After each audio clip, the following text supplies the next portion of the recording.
여러 번 우리가 듣지만 우리는 참 복 좋아합니다. 복. 그래서 우리는 새해가 되면은 또 이렇게도 인사를 합니다. 새해 복 많이 받으세요라고 이야기하고 있어요. 그 복이 무슨 복인지는 모르지만 참 그 복을 많이 받으라고 이야기합니다. 사람들은 복이 무엇이냐라고 한다면은 많이 갖는 것을 생각을 한답니다. 그래서 복주머니라고 하는 그 말도 온갖 좋은 것들, 복이라고 생각할 수 있는 것들을 그 주머니에 많이 담아서 가지고 다닐 수 있는 것을 이야기한다라고 하는 거예요. 항상 복은 우리는 많이 가지고 있어야지 복되다라고 이야기하는 거예요. 사업이 잘 되고 있어도 복이 있다. 물건을 많이 팔아도 복이 있다. 혹은 학업에 있어서 공부를 잘한다고 해도 또 복이 있다. 사람이 많아도 복이 있다. 성공을 해도 복이 있다. 사람은 무엇인가를 항상 가지고 있어야지, 손에 쥐고 있어야지 복이 있다라고 그렇게 이야기를 하죠. 우리 그리스도인들도 참 그 가지고 있는 것을 복되다라고 이야기를 하나 봐요. 그래서 이게 청년들 혹은 다른 사람들, 많은 사람들에게 가서 기도할 때 새해 기도 제목이 무엇이냐, 혹은 기도 제목이 무엇이냐라고 이렇게 하면은 대부분 다가 어떤 그 복에 대한 그 이야기를 할 때에 항상 무엇인가를 해달라고 하는 것, 가질 수 있게 해달라고 하는 것, 그런 것을 이야기하더라고요. 공부하는 학생들은 좋은 성적과 좋은 대학에 갈 수 있도록, 취업 준비하는 사람들은 취업을 잘할 수 있도록. 그러니까 항상 우리는 잘 될 수 있는 만한 것들, 좋은 것들, 그런 것을 항상 바란다라고 하는 거죠. 자, 그런데 오늘 이 시편에서 처음 나오는 이 말씀이 바로 복 있는 사람은이라고 이제 나온다라고 하는 거죠. 자, 복 있는 사람, 복이 있는 사람이라고 이야기가 나오면서 참 좋은데, 이 말씀을 읽으면서 의아한 부분들이 하나 떠오르기 시작했습니다. 바로 이 복이 있는 사람에 대해서 이야기를 하고 있는데, 복이 있는 사람의 반대말이라고 한다면은 그러면 복이 없는 사람, 이렇게 이야기하면 되는데, 이 복 있는 사람과 대조되는 것이 악인이라고 하는 거죠. 이것이 서로 맞지가 않는 거예요. 악인을 기준으로 한다면은 악인의 반대말은 선인이라든지, 우리의 성경에서는 의인이라든지 그렇게 이야기를 할 수 있겠지만, 이상하게 처음에 시작이 복 있는 사람은 하면서 이 악인에 대한 것과 대조하면서 이야기하고 있다라고 하는 거죠. 자, 그렇다면 이 복 있는 사람과 이 악인에 대한 이 차이와 이 비교가 과연 어떤 것인가? 자, 먼저 이 복 있는 사람, 복 있는 사람은 어떤 사람인지를 한번 보겠습니다. 자, 복 있는 사람은 많이 가져야지 되거나 많이 할 수 있는 사람을 이야기하는 게 아니에요. 복 있는 사람은 이 시편 말씀에서는 하지 않는 사람이 복되다라고 이야기하고 있어요. 자, 오늘 이 말씀에 보면은 이 악인, 그리고 꾀, 죄인, 길, 그리고 오만한 자, 이렇게 이야기가 나오게 되죠. 자, 이 복 있는 사람은 이 악인들의 길을 따르지 않고 죄인들의 길에 서지 아니하고 오만한 자들의 자리에 앉지 않는다라고 이야기하고 있어요. 시편에서 이야기하고 있는 이 복된 사람에 대해서 이야기할 때에 이것들을 이야기하고 있다라고 하는 거죠. 악인은 어떤 것을 악인이라고 합니까? 하나님과의 언약, 하나님의 말씀을 지키지 않고 하나님의 말씀을 따르지 않고 스스로 옳다고 여기는 자들을 의미한다라고 해요. 이 악인이라고 하는 이 단어의 원어가 라샤라고 하는데, 바로 이 자기 자신을 기준으로 판단하고 있는 사람, 그 사람을 악인이라고 이야기합니다. 그리고 이 꾀라고 하는 말은 애차라고 하는 말인데, 이것도 하나님 없이 인간 자신이 계획하고 계산하는 것을 이야기하는 거예요. 하나님의 뜻보다 인간의 유익을 우선시하는 사고방식에 대해서 이야기합니다. 그리고 죄인, 이 하타임이라고 하는 것은 이 비껴나가다라고 하는 말에서 이제 이 하타라고 하는 말에서 이제 파생돼서 나온 말인데, 의도적으로 하나님의 기준을 무시하는 거예요. 하나님의 기준에서 계속 벗어나는 것. 이 죄인이라고 하는 것, 이 죄라고 하는 것이 그렇습니다. 하나님의 기준에서 벗어난 것 또는 부족한 것, 그 모든 것들이 다 죄다라고 하는 것이죠. 그리고 길은 그 방향을 이야기하는 것이고, 이 오만한 자는 비웃는 자, 조롱한 자라고 하는 그 의도로, 그 의미로 하나님을 무시하고 하나님을 멸시하면서 자기 자신을 높이는 사람에 대해서 이야기를 하는 것입니다. 바로 우리 사람이 선악과를 먹고 하나님처럼 되고자 라고 하면서 스스로 높이는 자들에 대해서 이야기한다라고 하는 것이죠.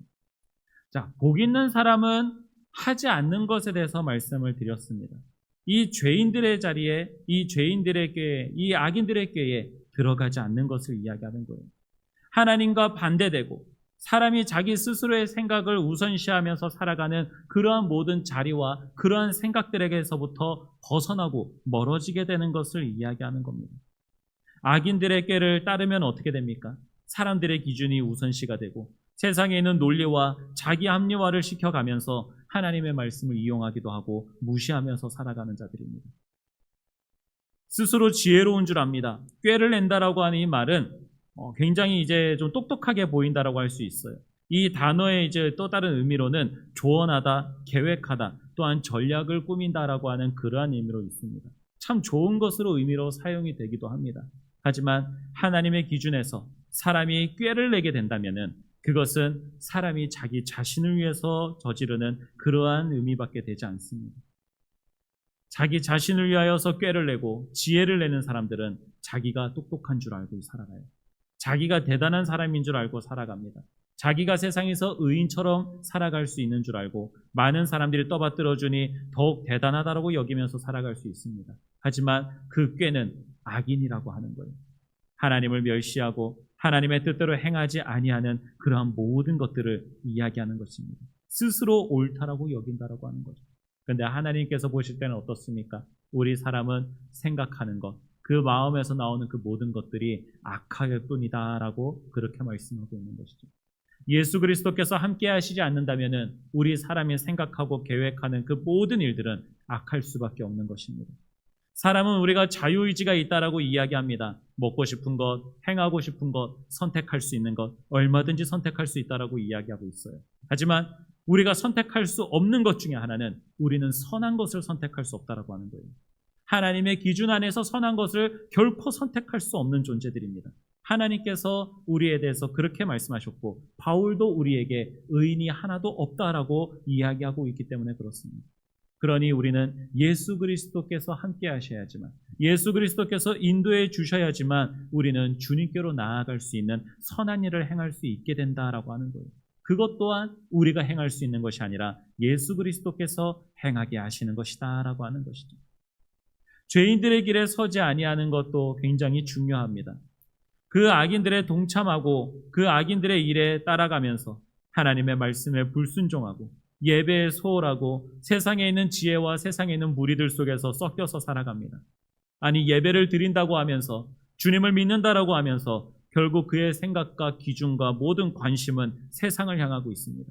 세상의 소리에 귀를 기울이고 있고 하나님의 말씀보다는 세상에서 이야기하고 있는 소리들이 더 좋아 보입니다. 그것들을 따라가고 온통 그 이야기들만 하고 있습니다. 여러분, 그렇게 살아가는 사람들의 그 기준이 무엇에 있겠습니까? 주님의 길에 서 있다라고 이야기할 수 있겠습니까? 주님이 원하는 자리에 서 있다라고 이야기할 수 있을까요? 죄인들의 길에 서게 되는 거예요. 하나님의 기준에서 벗어난 그 길에 갈 수밖에 없게 된다라고 하는 것입니다. 주님은 항상 우리에게 하나님께로 나오는 그 길을 우리에게 제시해 주셨습니다. 바로 예수 그리스도예요. 주님께서는 스스로에 대해서 이야기하실 때에 내가 곧 길이요 진리요 생명이니라고 말씀하셨습니다. 예수님으로 말미암지 않고는 주님께로 나올 수 없다라고 그렇게 말씀을 하셨죠. 주님이 우리의 길이 되어주시는데 우리는 자꾸만 세상에 자기가 옳다라고 여기고 하나님의 기준에서 비껴나간 그런 죄인의 그런 생각과 판단과 그들의 소리에 동참하면서 살아가고 있다라고 하는 거예요. 나는 그렇지 않습니다라고 이야기할 수 있어요. 그런데 나는 그렇지 않습니다라고 생각하는 우리 자신을 잘 돌아봐야지 돼요. 혹시나 양다리 걸치고 있는 것은 아닌지도 생각해 봐야 됩니다. 나는 교회에 나오고 있으니, 나는 주님을 믿고 있으니 나는 한쪽 발은 주님의 길에 걸쳐놓고 있고 또한 세상에서 이야기하고 있는 관심들과 세상에서 이야기하고 있는 기준들, 그런 기준들로 또한 생각하면서 살아가고 있는 사람들, 말하는 것과 생각하는 것들이 온통 그것에 또한 동참되어 있는 사람들, 그런 자리에도 또 발 하나를 꽂고 그렇게 양발을 꽂으면서 구원의 길로 나아가기를 소망하면서 살아가고 있다라고 하는 것이죠. 여러분, 주님의 길에 우리가 온전히 서 있지 않는다라고 한다면, 좌우로나 우로나 치우치지 아니하고 올곧은 그 주님의 길로 나아가고 있지 않는다라고 한다면은 우리는 올바른 그리스도인의 길에 서 있지 않다라고 이야기할 수밖에 없습니다. 세상의 길에 반쯤 걸쳐 있다고요? 결국에는 그 죄인이라고 하는 말이 무슨 기준이라고 했습니까? 비껴나가다라고 하는 말이에요. 비껴나간 거예요. 그 길에 올바로 서 있지 않으면 비껴나간 것입니다. 죄인의 길에 서 있게 되는 것이고 하나님의 길에 서지 아니하고 주님의 일에 동참하지 아니하는 자들입니다. 그러니 우리는 세상에 있는 소리와 관심들, 좋아할 만한 것들, 그런 것들이 참 많이 있습니다. 온통 관심들이 그것을 향하고 있고 그것만 좋아할 수 있어요. 하지만 그 모든 관심들이 주님을 향할 수 있어야지 됩니다. 오직 주님께로만 나아가고 주님이 기준이 되고 주님께로만 취해 있어야지 된다라고 하는 것입니다. 오만한 자는 또 어떤 사람입니까? 비웃다라고 하는 것이죠. 하나님을 만만하게 보고 있는 것입니다. 세상이 참 하나님을 만만하게 보고 하나님을 비웃으면서 살아가는 사람들이 너무나도 많습니다. 세상에서 사람들이 살아오면서 세워진 기준들이 있습니다. 상식이라고 하는 것이 있어요. 그 상식대로 살아가고 있다 보니 사람들이 죄를 저지르면서 살아가는 것이 상식이 되고 그것들이 올바른 것처럼 그렇게 진리로 여기면서 살아가게 됩니다. 어리석고 실패한 것이고 얼마든지 무너질 수 있을 만한 모래성을 높이 쌓았다라고 해서 오랫동안 그 자리에 서 있다라고 해서 그 모래성이 무너지지 않는 것은 아닙니다. 그런데 사람들은 어리석은 생각들과 없어질 만한 것들, 그런 것들을 기준으로 세워놓고 그것을 마치 무너지지 아니하는 그러한 높은 탑처럼 그것을 믿으며 이것이 당연한 것이다라고 생각하는 것이죠. 그리고 하나님을 무시하고 웃습니다. 아니, 하나님의 말씀대로 살아가지 않고 이렇게 세상의 기준들과 세상에서 이야기하는 사람들, 이 무리들이 많은 곳들, 이곳에서 살아가고 있을 때에 이것이 오히려 더 안전하고 이것이 더 좋아 보이는데 하나님의 말씀을 안 지키면서 살아가는 사람들이 더 떵떵거리면서 살아가는데 무엇이 잘못됐냐라고 하면서 하나님의 말씀을 믿고 따르는 자들에 대하여서 가볍게 여기고 비웃을 때가 있다라고 하는 것이죠. 그러니 하나님을 믿는 사람, 아니 종교를 가진 사람은 참 마음이 아픈 사람이다라고 하는 그러한 이야기도 돌아갑니다. 스스로 연약하니까 연약해서 신을 믿는 것이지 이렇게 자기 자신에 대해서 자존감이 높고 자기 자신을 잘 믿을 수 있는 사람은 신을 믿지 않는다라고 그렇게 이야기하는 사람들이 나온다라고 하는 거죠. 얼마나 오만한 사람입니까? 세상에서 살아가면서 그리스도인들도 오만한 자리에 설 때가 참 많습니다. 자기의 경험이 우선시가 되고 자기의 생각과 습관이 우선시가 될 때가 있습니다. 그런 자리에서 벗어나시기 바랍니다. 그런 자리에서 벗어나고 그런 자리에서 떠나는 것이 주님께서는 복된 사람이다라고 오늘 성경을 통하여 우리에게 말씀해주고 계신다라고 하는 것이죠.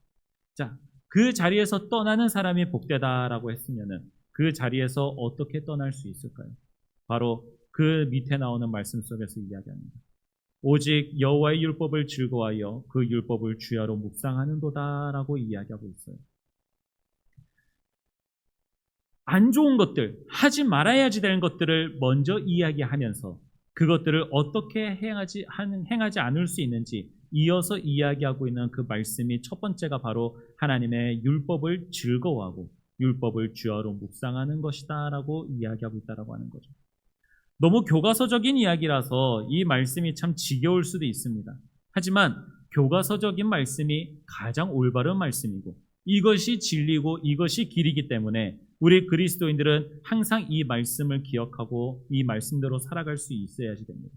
또 이 말씀이 계속해서 있는 그 이유는 우리가 그 말씀대로 살아가고 있지 못하기 때문에 모든 성경에 나오는 말씀들이 다 하나님의 율법을 계속 즐거워하라고 하나님의 말씀을 즐거워하고 계속해서 읽으라고 하는 것이 바로 여기 있다라고 하는 것이죠. 자, 복 있는 사람에게 즐거운 것이 있습니다. 그것은 바로 오직 하나님의 말씀이다라고 하는 거예요.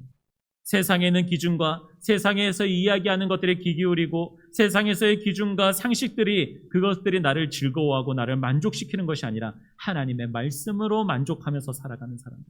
세상에 있는 규칙과 세상에 있는 의무로 살아가는 것이 아니라 하나님의 말씀으로 살아가는 사람.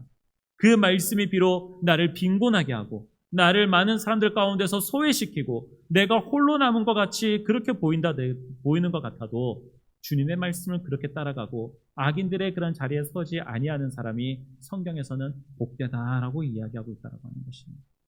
복되다. 복되다. 이 복되다라고 하는 사람, 그렇게 하나님의 말씀을 믿고 하나님의 말씀만을 묵상하면서 그렇게 계속해서 말씀을 기억하기 위해서 입으로 외워나가면서 살아가는 그러한 사람에게 어떤 유익이 있을까요? 우리가 악인들의 길을 자꾸 따라가려고 하고 세상의 기준을 자꾸 따라가려고 하는 것이 무엇입니까? 그것이 좋아 보이고 그것이 나를 채워줄 수 있을 것 같기 때문에 그렇다라고 하는 것이죠. 자, 그런데 이 복 있는 사람에게, 이 하나님의 말씀을 즐거워하고 묵상하면서 살아가는 이러한 사람에게 얻을 수 있는 복이, 유익이 무엇이냐? 그건 바로 시냇가에 심은 나무가 시절을 따라 열매를 맺으며 그 잎사귀가 마르지 아니함 같은 것이 복 있는 사람이 얻을 수 있는 복이다라고 하는 것입니다. 자, 이 말씀에서 누가 이 나무를 시냇가에 심었는지는 모릅니다. 하지만 이 말씀의 핵심은 그거죠. 주님께서 우리를 시냇가에 심은 나무로 우리를 시냇가에 심으셨다라고 하는 거예요. 하나님의 말씀, 하나님의 율법을 즐거워하고 주여로 그 말씀을 묵상하는 그러한 사람들은 마르지 아니하는 샘물 가운데 놓여진 시냇가에 심은 나무처럼 그가 공급되어지는 생명과 그 물과 그 영양분과 그 양식이 끊이지 아니한다라고 하는 거예요. 일반 땅에 심어진 그러한 나무들은 어떻습니까? 그곳에서 있는 나무들은 항상 물을 공급받아야지 된다라고 하는 거죠. 산속에 있는 나무들 잘 자랄 수 있습니다. 그런데 그 나무들도 물이 없다라고 한다면 자라날 수가 없는 거예요. 그런데 시냇가에 심은 나무는 얼마나 좋겠습니까? 얼마든지 그 뿌리를 뻗어 나아가며 그 뿌리에서 신선하고 깨끗한 물을 공급받을 수 있습니다. 그러니 우리는 주의 말씀에서부터 공급받으면서 주님께서 주시는 힘과 능력을 공급받으면서 살아가는 그러한 존재가 되는 것입니다. 그리고 그러한 사람들은 어떻게 좋은 것이 또 나타날까요? 그렇게 주님께서 주시는 말씀의 영양분을 먹으면서 살아가는 우리는 열매를, 시절을 따라 열매를 맺을 수 있게 된다라고 하는 것입니다. 자, 이 시절을 따라서가 중요한 거예요. 우리 한국 사람들 빠르빠르 하는 거 좋아합니다. 그것들로 좀 빨리 뭔가 이루어졌으면 좋겠죠. 근데 중요한 것은 시냇가에 심은 나무도 시절을 따라서 열매를 맺게 된다라고 하는 거예요. 시절을 따라서 열매를 맺어야지 된다. 우리 아이니가 유치원에서 조그마한 화분을 이제 받아왔어요. 한 3개가 있었는데 그 하나는 이제 죽었고 2개가 남아있어요. 근데 하나가 죽은 것이 마음이 너무 아파가지고 이 화분 조그마한 거 2개는 내가 어떻게든 살리겠다 해가지고 이제 꽃들이 펴있고 이제 그러는데 물도 열심히 주기도 하고 햇빛도 받게 하고 바람도 맞게 하면서 열심히 그렇게 있었습니다.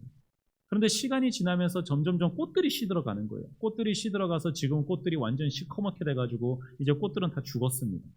그런데 그 이파리는 계속해서 살아있는 거예요. 이파리는 계속 살아있어가지고 얘가 죽은 거야, 산 거야. 이게 꽃을 보면 죽은 것 같은데 이 풀 잎사귀들 보면은 더 커졌고 얘들이 이제 더 살아있는 것 같은데 더 자라났는데 죽은 거야, 산 거야. 근데 왜 꽃은 안 피어? 하고 이제 생각을 하게 된 거죠. 그러다가 문득 이제 생각이 난 게 사진을 찍어가지고 요즘 AI가 이제 유행이니까 AI한테 사진 찍어가지고 보여준 거예요. 얘 죽은 거야, 산 거야? 라고 가지고 이제 딱 하니까 이름은 모르겠어요. 이름은 기억이 안 나요. 그런데 산 거다라고 이야기하더라고요. 이 화분의 이 꽃의 종류는 어떤 건데 얘는 살아있는 것이고 지금 이제 얘는 겨울에 피는 꽃이라고 하더라고요. 겨울에 피는 꽃이 또 있나 봐요. 저는 그거 몰랐는데 겨울쯤에 됐을 때 피는 꽃이 있는데 이거를 이제 저희가 봄 초창기 때 이제 아이니가 받아온 거거든요. 항상 추울 때. 그땐 잘 펴 있다가 이제 여름이 되고 이제 더워지니까 죽은 거예요. 근데 이제 저는 그것도 모르고 이제 가장 햇볕이 잘 들고 가장 더운 뜨거운 비닐하우스 같은 그런 곳에다가 화분을 놓고서는 이제 계속 물 주고 이제 잘 살아라라고 했는데 계속해서 죽어갔었던 거죠. 겨울이 돼야지 꽃이 핀다라고 합니다. 그래서 시들어 있는 그런 꽃 부분들, 죽어 있는 부분들은 다 잘라서 버려주고 그리고 나서 있으면은 새 싹이 돋아가지고 이제 다시 핀다라고 하는 거죠. 지금도 봐도 옆에 있는 그 풀떼기 있는 것이 옆에 줄기에 조그맣게 또 이파리들이 또 나오고 있어요. 참 신기하더라고요. 꽃들도 식물들도 시절을 따라서 피는 꽃들이 있고 지는 꽃들이 있다라고 하는 거죠. 우리 믿음의 사람들도 시절에 따라서 열매를 맺을 수 있게 됩니다. 아무리 좋은 그런 영양분을 많이 먹어도 시절을 따라서 열매를 맺을 수 있게 된다라고 하는 거예요. 자, 주님께서 뜻하시고 주님께서 계획하신 그 때가 있다라고 하는 것입니다. 악인들을 자꾸만 따라가는 사람들은 그 악인들의 행동들과 그 일들이 결과를 빨리 만들어내는 것 같아요. 당장에 어떤 결과를 내놓고 저 사람들이 저렇게 하면은 성공의 길로 가는 것 같고 다른 사람이 좀 힘들고 다른 사람이 고통스러우면 그럴수록 내가 더 성공하는 삶을 배워 나아가는 것이 세상의 방법입니다. 그러니 내 열매를 빨리 맺을 수 있을 것만 같아요. 요즘도 그렇죠. 사람들이 이제는 시절에 따라서 열매를 먹지 않아도 되죠. 이제는 다 이제 봄, 여름, 가을, 겨울이 돼도 그 각 제철에 있는 음식들을 얼마든지 먹을 수 있습니다. 맛의 차이는 있을 수 있지만 다 재배를 하면서 살아간다라고 하는 거죠. 근데 그것이 맛이 있을까요? 맛이 완벽하게 그 제철에 나는 음식과는 다르다라고 하는 것입니다. 아무리 사람이 식물들의 유전자를 조작하고 더 빨리 성장시키게 만들고 더 버틸 수 있게끔 더 튼튼하게 만든 그러한 열매들이라 하더라도 하나님께서 때에 따라 만들어지게 하시는 열매의 맛을 따라갈 수 없다라고 하는 거예요. 우리 사람도 마찬가지입니다. 하나님께서 우리에게 하나님이 아름답게 여기시는 그 때가 있습니다. 그 때가 되었을 때에 우리가 그토록 여태까지 우리를 시냇가에 심기신 그 나무처럼 하나님의 말씀을 계속해서 먹고 그것의 영양분을 공급받으면서 살아가는 우리가 그 때가 되었을 때에 열매를 맺을 수 있게 된다라고 하는 거예요. 그때까지 우리는 기도하면서 기다릴 수 있어야지 된다라고 하는 겁니다. 이게 참 복된 삶의 사람이에요. 자, 그 시절을 따라서까지 그 기다리는 그 삶이 안 좋게 보여질 수 있어요. 지루하게 느껴질 수 있습니다. 사람들은 이야기합니다. 주님을 믿을 때에 나는 기적을 체험해보지 못했어요. 나는 주님을 만나보지 못했습니다. 주님께서 나에게 어떻게 역사하시는지 나는 경험해 본 적이 없습니다. 그래서 나는 주님을 올바로 믿고 있는 것인지 주님이 나와 함께하고 계시는 것이 맞는지 그것이 잘 모르겠습니다라고 그렇게 이야기한다는 거죠. 가장 이러한 이야기들을 하면서 이 주님을 믿는 데 있어서 딜레마에 빠지는 사람들이 모태신앙이다라고 하는 거예요. 모태신앙에 있는 사람들이 그런 것을 많이 느낀대요. 살면서 눈 뜨면서 그냥 숨 쉬면서 주님을 믿고 예배드리는 것이 그냥 일상입니다. 교회 나아가는 건 너무나도 당연한 것이고 예배드리지 않으면 부모님께 혼나기도 하고 여러 가지 많은 그런 일들이 있는 것이 모태신앙이다라고 하는 거죠. 이 모태신앙들이 가장 안타깝게 여기는 것 중에 하나가 하나님을 믿지 않던 사람이 하나님을 믿게 되었을 때에 그 순간에 어떤 번개와 같이 번쩍하는 무엇인가가 있다라고 하는 거죠. 내가 정말 죄인이구나라고 하는 것을 깨닫고 이전에서의 나의 삶과는 다르게 주님을 믿는 그러한 터난점, 그러한 것을 경험해보지 못했다라고 하는 것을 많이 안타까워한다라고 하는 거예요. 그런데 여러분, 당장에 눈에 보이는 기적이 없고 조용한 인생을 살아가는 것 같고 참 평범한 인생을 살아가는 것 같아 보이는 그러한 삶, 참 고단하고 누가 빛나지 않는 것 같고 특별하게 기적과 같은 것을 경험해보지 못하는 그러한 삶이라 하더라도 그러한 삶이 주님께서 함께 하시는 삶이라고 하는 것을 기억하시기 바랍니다. 시냇가에 심겨진 그 나무가 때에 따라서 열매를 맺지 아니하는 그 순간에는 그냥 평범한 나무처럼 보이게 될 거예요. 그냥 평범한 나무처럼 바람이 불면 흔들리게 될 것이고 바람이 불면 또한 이파리가 떨어지기도 할 것입니다. 여러 가지 폭풍우와 추운 어떤 그런 날을 겪을 수도 있어요. 그런데 시냇가에 심겨진 그 나무는 당장의 열매가 보이지 않는 것 같을지라도 꿋꿋하게 버티고 살아가게 된다라고 하는 거예요. 가끔씩 이런 생각을 할 때가 있습니다. 나의 삶이 참 고단해 보이고 여러 가지 많이 어렵고 힘들 때가 있어요. 하루하루 낑낑거리면서 그렇게 살아갈 때가 있습니다. 하루를 참 벅차게 살아가고 그리고 자려고 이제 딱 누웠을 때에 문득 이런 생각이 들기 시작했었습니다. 내가 아무리 바쁘고 내가 아무리 힘들고 내가 많이 어렵다라고 하더라도 하나님께서는 내가 누워서 잘 수 있는 그러한 자리를 주님께서는 주셨구나. 내가 여러 가지 많은 고민과 힘든 그러한 것을 경험하면서 살아가도록 있는 인생을 살아가고 있지만 그런데 주님께서는 나에게 누워서 잘 수 있는 이 시간과 이 자리를 주셨구나. 누웠을 때에 그 모든 고난함의 피로를 다 벗어던지고 누우면서 아이고 야야야야 하면서 누우면서 아이고 좋다라고 하는 말이 내 입에서 나오도록 주님께서는 하셨구나. 이것이 바로 주님께서 함께 하신다라고 하는 그 증거가 아니겠습니까? 세상에 있는 일들, 그 힘든 일들이 주님께서 주시는 그러한 자리 하나에 모든 것들이 다 씻겨 나아가고 회복될 수 있는 자리로 주님께서는 주신다라고 하는 것입니다. 말씀을 맺도록 하겠습니다. 복 있는 사람과 악인의 이 기준은 세상에 있는 사람들의 기준이 아니라 하나님의 기준입니다. 하나님께서 기준을 세우셔서 하나님과 함께하는 사람은 복되다라고 이야기하고 하나님과 함께하고 있지 아니하는 사람에 대하여서는 악인이다라고 이야기하고 있는 것이죠. 이 차이에서 가장 중요한 것은 바로 하나님께서 인정하신다라고 하는 거예요. 자, 악인은 하나님께서 인정하지 아니하십니다. 악인이 나아가는 그 길은 하나님의 뜻도 아닙니다. 하나님의 계획도 아닙니다. 하나님께서 바라는 대로 살아가는 그러한 사람의 모습이 아닙니다. 그러면 그 사람이 아무리 대단한 사람이고 아무리 똑똑하고 많은 것을 가지고 있는 그러한 사람이라 하더라도 하나님께서는 그를 인정하지 아니하시는 거예요. 그가 세상을 살아가면서 참 많은 수고와 많은 사람들에게 나눔과 인정받을 만한 그러한 많은 일들을 했었어도 하나님의 말씀 밖에서 살아가면서 행하는 그 모든 일들은 선한 것이 아니다라고 하는 것입니다. 하나님이 인정하지 아니하시는 거예요. 그런데 이 복된 사람, 의인이다라고 부를 수 있을 만한 사람, 그 사람은 어떻습니까? 하나님께서 인정하신다라고 하는 거예요. 그 사람의 삶이 보잘것없고 그 사람의 삶이 남들이 볼 때엔 비웃음을 받을 수 있을 만한 그런 삶이 된다 하더라도 하나님께서 그 사람을 인정하신다라고 하는 거예요. 왜? 하나님께서 그 사람을 시냇가에 하나님의 말씀 가운데에 심으셨습니다. 하나님의 말씀대로 살아갈 수밖에 없도록 인도하셨고 세상에서 살아가는 사람들의 그 길과는 다르게 하나님께서 인정하시는 그 길로 살아갈 수 있도록 인도해 주신다라고 하는 거죠. 하나님이 인정하시는 사람과 그렇지 아니하는 사람의 차이는 분명합니다. 열매를 맺는 것을 보면은 알 수 있어요. 그 사람의 인생을 통하여서 하나님께서 함께 하시는지 함께하지 아니하시는지를 알 수가 있습니다. 아무리 목사라고 하더라도 하나님의 그 열매를 맺어지지 아니하는 그러한 사람으로 살아간다면은 그것은 하나님께서 인정하시지 않는 사람의 삶일 거예요. 사람이 자기의 욕심대로 좋아 보이니까 그냥 목사가 된 것이지 하나님께서 주시는 그러한 영양분을 받고 열매를 맺을 수 있는 사람이 아니다라고 하는 것입니다. 그러니 사랑하는 여러분, 우리 복된 사람 되고 싶어 합니다. 세상에서의 참 복된 사람에 대해서 이야기를 항상 많이 합니다. 그럴 때마다 우리 시편 1편을 생각하십시오. 이 시편에서는 복된 사람이 어떠한 사람인지를 분명히 이야기하고 있습니다. 여러분이 가진 것이 없고 의지할 만한 것이 없는 상황 가운데에서도 주님의 말씀만은 의지하시기 바랍니다. 내가 할 수 있는 일이 아무것도 없다 하더라도 주의 말씀을 읽으면서 기도하시길 바랍니다. 하나님의 말씀이 나를 살아가게 만듭니다.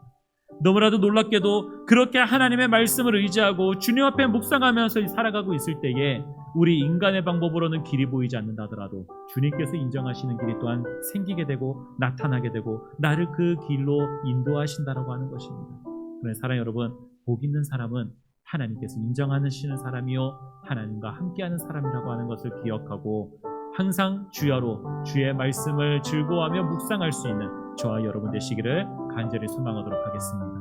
이 시간 말씀을 생각하면서 기도하겠습니다. 주님의 뜻에서부터 벗어난, 주님의 기준에서 벗어난 스스로 옳다고 여기는 자들처럼 살아가지 않게 하여 주시옵소서. 오히려 우리는 스스로 옳다고 여기지 아니하고 스스로 나약하고 스스로 부족한 자라고 여기며 하나님만을 의지하며 살아갈 수 있는 자가 되게 하여 주옵소서. 주의 말씀을 의지하고 주의 말씀을 주야로 묵상하며 주 앞에 기도하는 자들이 바로 하나님께서 인정하시는 자들이요 주님이 시냇가에 심은 나무처럼 우리가 주의 말씀 안에서 나오는 영양분으로 우리가 살아갈 수 있는 새 힘을 얻을 수 있는 그리스도인이 될 수 있는 줄 믿습니다. 우리 주여 한번 부르짖고 우리 합심하여 기도하겠습니다. 주여, 하나님 아버지, 오늘도 우리에게 주신 말씀으로 우리가 살아가게 하시니 감사합니다. 이 말씀을 의지하며 살아갈 수 있게 하시니 감사합니다. 내 세상적인 생각과 내 판단, 스스로 옳다고 여기는 자들처럼 악인처럼 살아가지 않게 하여 주시니 감사합니다. 하나님의 뜻보다 인간의 유익을 우선시하면서 살아가는 그러한 사고방식에서부터 벗어나게 하여 주시니 감사합니다. 하나님의 뜻에서부터 빗나간 벗어난 사람으로 살아가지 않게 하시고 오직 하나님의 기준에서부터 살아갈 수 있는 자들이 될 수 있도록 주의 말씀을 사랑할 수 있게 하시고 주의 말씀을 즐거워하며 주의 말씀을 주야로 묵상하는 자들이 될 수 있게 하여 주옵소서. 하나님의 말씀을 그렇게 붙들면서 말씀으로 살아가는 자들에게 열매 맺을 수 있는 삶이 될 줄 믿습니다. 하나님께서 아름답게 여기시는 그 날에 그때에 하나님 열매를 맺을 수 있게 해주실 줄 믿사오니 오늘 하루를 살아갈 때에 평범한 삶을 살아가게 되는 것 같을지라도 남들보다 고단하게 살아가는 것 같을지라도 나의 모든 삶과 순간마다 때마다 나를 회복시키시고 나를 위로하시는 주님이 함께하고 계심을 깨달아 하나님의 그 인도하심 속에서 하나님과 함께하며 살아가고 있다라고 하는 것을 기억하며 모든 삶 가운데서 하나님을 찬양하며 살아가게 하여 주옵소서. 당장 나의 눈앞에 나의 삶 가운데에 변화가 나타나지 않는 것 같을지라도 내가 주의 말씀으로 살아가고 있다라고 한다면 나는 끊임없이 주님께서 공급하여 주시는, 채워주시는 주님의 능력 가운데서 살아가는 마르지 아니하는 나무처럼 살아가게 되는 줄 믿습니다. 그 잎사귀가 마르지 아니함 같을지라고 하였습니다. 하나님, 우리의 삶이 마르지 않게 될 줄 믿습니다. 하나님의 말씀으로 공급받으며 살아갈 때에 세상 사람들이 피곤하여서 말라 죽는 것 같을지라도 하나님의 사람들은 말라 죽지 아니하고 더욱더 푸르게 하나님 이파리가 마르지 아니하는 삶을 살아갈 수 있게 해주실 줄 믿사오니 사람의 기준이 아니라 하나님의 기준에서 형통한 삶을 살아갈 수 있게 하여 주시옵소서. 오늘도 우리에게 주신 말씀으로 살아가게 하시니 감사합니다. 하나님, 우리 인생을 살아가면서 상장이라든지 그런 것들을 많이 받을 때가 있습니다. 그 자리에서 그 어느 단체가 또 그 어느 누군가가 내가 이것을 받을 만한 자격이 있다라고 인정해 주는 것, 학생 때에 그런 상장 같은 것들을 받아올 때에 참 자랑하고 그것으로 친구들에게 또한 인정받고 싶어하는 그러한 삶을 살아갔었던 적들이 있습니다. 주님, 하지만 그러한 상장들 지금 다 어디 있습니까? 그때 내가 받았었던 그 인정들, 그것들이 지금도 나에게 유익합니까? 주님, 사람이 주고 세상이 주는 인정들, 사람의 지식과 사람들의 사고방식들, 그 모든 것들은 시대가 지나고 시간이 지나면 다 변하고 또 무의미한 것이 됩니다. 지금은 이것이 정말 중요해 보인다 하더라도 시간이 지나면 그때 그것이 참 별거 아닌 것처럼 여겨지게 되는 것이 인생입니다. 주님, 우리가 주님께 바라는 복을 세상에 없어지고 썩어지고 도둑질 당할 것들을 우리의 복이라고 여기면서 살아가지 않게 하여 주시옵소서. 변하지 아니하고 영원한 그러한 복을 주님 앞에 구할 수 있기를 소망합니다. 바로 주님과 영원토록 함께하는 것을 구할 수 있게 하여 주시옵소서. 주님의 말씀을 사모하며 주의 말씀을 내 입 가운데서 떠나지 아니하도록 항상 주의 말씀을 가까이 할 수 있게 하여 주시옵소서. 그리고 누구보다도 주님께서 인정하시는 그러한 사람이 되게 하여 주옵소서. 주님께서 다윗에 대하여 이야기하셨을 때에 그가 무엇을 행하였는지, 어떻게 살아왔는지 그 성경 어디에서도 이야기하고 있지 않지만 그때에 주님께서는 벌써 말씀하셨습니다. 주님의 마음에 합한 자를 예비하셨고 그 사람을 세우실 것이다라고 말씀하셨습니다. 그리고 그 사람이 다윗이었습니다. 주님, 우리의 삶도 주님의 마음에 맞는 자가 되게 하여 주시옵소서.